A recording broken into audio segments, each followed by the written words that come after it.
Hey, I have a message for you. Hold on. I know a lot of you might not like to see me because I bring a lot of change. This is fucked up. You need to fix it. So I have asked for a joyful message for you today, something to bolster your spirits, make you a little bit happy. Just the one though, because you have a lot of work to do. And every time I thought about relaxing, taking a break, yes, there is self-care needed here, but you have momentum built up. This is like juggernaut energy. What? Excuse me. My hair is in the way. Oh boy. So we got Combat to Mars.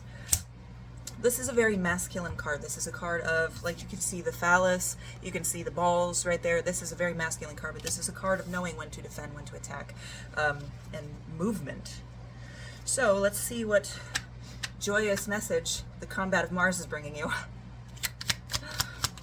Like I said, though, you have momentum. So you need to be grounded right now. So what I get with this is that you get a little too carried away with your joy, with this, the feeling of it. Like you get too carried away, and then that sends you into kind of a frenzy, and you start making choices and decisions in that frenzy, and it's not necessarily the best place for you to be. So you've got to learn to balance. And this card is holding onto my hand. Yeah, you've got to learn. So wildness was just sticking, and this came out yesterday. You are not meant to tame that part of yourself. You are meant to work in concert with that part of yourself. You use that for manifesting, for focus, for passion, for energy, and defense and offense. But you need to direct that energy while remaining, like, keeping the rest of you grounded, focused. Like, you know when you have a pen that has, like, a bunch of different colors, and every single one of us tried to fucking click more than one at once? You need focus. You have a million different shades and hues inside you, but you need one to come out specifically. You need to be able to do that with your emotions, to harness that. So, what do? Bloodbeam Badlands. So, and this came out reversed, so I'm getting a feel of, yes, it's your story. This is fantastic. Love your story. But explore other stories. Your story is not the only one. And your life is not the only one. You touch people's lives every single day that could have a lasting impact on them. So they're going to remember that one chick that fucking blew a snot rocket out by the fucking Space Needle. Because I remember that bitch. Because my man was like, oh, snot rockets, both sides. Cool. It was fucking hardcore. But you need to redraw boundaries. You're drawing something based on, and like I said, acting out, acting in a frenzy, you're drawing something based on the story you're telling yourself, because draw your boundaries came out in reverse too. You're drawing something based on the story that you are telling yourself of your life and how it happened, when you need to be investing in the stories of other people, using that to assimilate, kind of get all the information that they've learned, the knowledge that they've learned, and maximize it for yourself. You might be seeing a shit ton of tarot readings too. The Sorceress and the Picturesque Flower Pot. I got this the other day as well. You might be seeing a shit ton of tarot readings, and that might be 100% a facet of what you need to see. But if you're seeing them and they're not fitting for you, what it's calling to your attention is your discernment. If you see a video and you're like, this could be for me, this kind of fit. No! You'll know when it's for you. It's for you. Stop taking shit that belongs to your sisters and your brothers. Don't make it fit. Don't make it all about you. Let other people have a spotlight. Maybe that's the call to rest, not necessarily self-care out of the seamstress. So this came out, and I wanted to flip it in reverse, but hold on. Yeah, she's upright. You're pushing too much. You're focusing too much on healing. And yeah, you're seeing a lot of messages about healing. I'm sorry. And changing and fixing things. But there is separation here. You need to separate yourself from that part of you that you have relied on for so long. Because I did see the moon out earlier, and the moon is a lifeline in this deck. The moon is a lifeline. What ties you, what keeps you, what pushes you through the dark nights. So tell yourself a new story. Tell yourself you're somebody different, because it's about that time to change.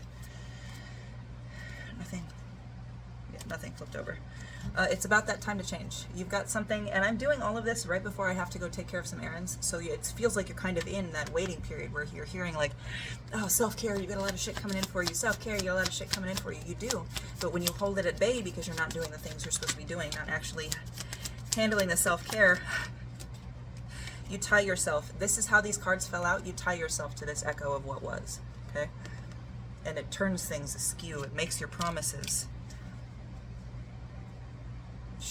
not shifty. Shifty is, that's not the right connotation. Like, askew. It's the best, leaning tower of promises. You need to be somebody new. You're telling yourself that you are somebody, that you are this sorceress in the picturesque flower pot. That's you, that's who you are, that's who you've always been, that's who you'll always be. No.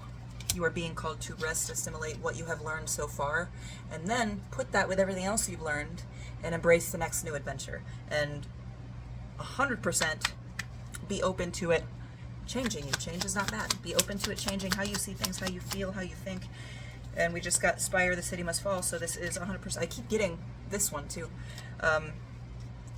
There are things that you need to repair, break down, destroy, but it's all in you. This is not to be done for the world, to the world, in front of the world. This is for you, because once you do that kind of thing where you do it and show the world, your brain kind of, there's something in there that you got to figure out, that the pee in the mattress is kind of fucking up your, and not necessarily fucking up. There's something in here that's preventing you from aligning correctly. There is something in the bearings. And I keep getting this patient card and I always forget it. Hold on. There's something bugging you. So the patient did come out, and the rest of the cards came out. 3 other cards came out with it, so but I want to read this definition of the patient for you. The patient is the acceptance of things as they truly are, not the version you wished to believe. It's accepting scary truths. They'll hurt to accept, but it will also free you and release you of the burden of hiding, of being afraid as a state of being. So there is a patient here, and it's like you're going through, you're digging through, you see certain things, and then you're like, fuck, no, nope, not touching that, nope, this is who I am, but you have this secret knowledge just right behind it, all of this together. You know that's not who you are, and you know that it is time to change that aspect of yourself. So I want to know, and you know what, I've seen a lot of talk about Hecate lately, so while I am not a devotee, this shit has been keeping you. No, it's not been keeping you up. You've been actively avoiding this. You have been like there's been parts of you where you're trying, your body, your brain, your spirit, something is telling you don't sleep on this. You have got to take care of this, and you're like, it's time for some ZzzQuil. Good night. You are not addressing this, so I want to know how you address this.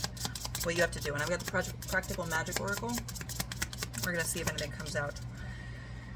I'm gonna do one more shuffle, and I don't want to say this is from Hecate because I haven't done crap with her. I just keep hearing her name all over the place. So, what? Yeah. But I want to see what almost came out. Symbols. Believe.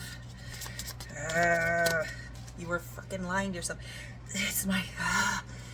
You need to calm. You need to. How do we address this here? Consequences. Go through the past consequences of all of your actions. Good, bad, pretty, ugly, quick, long, short. Look through all of the consequences. Take a minute.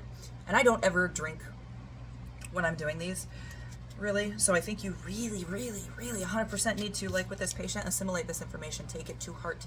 Take that knowledge that while it is 100% is a part of you.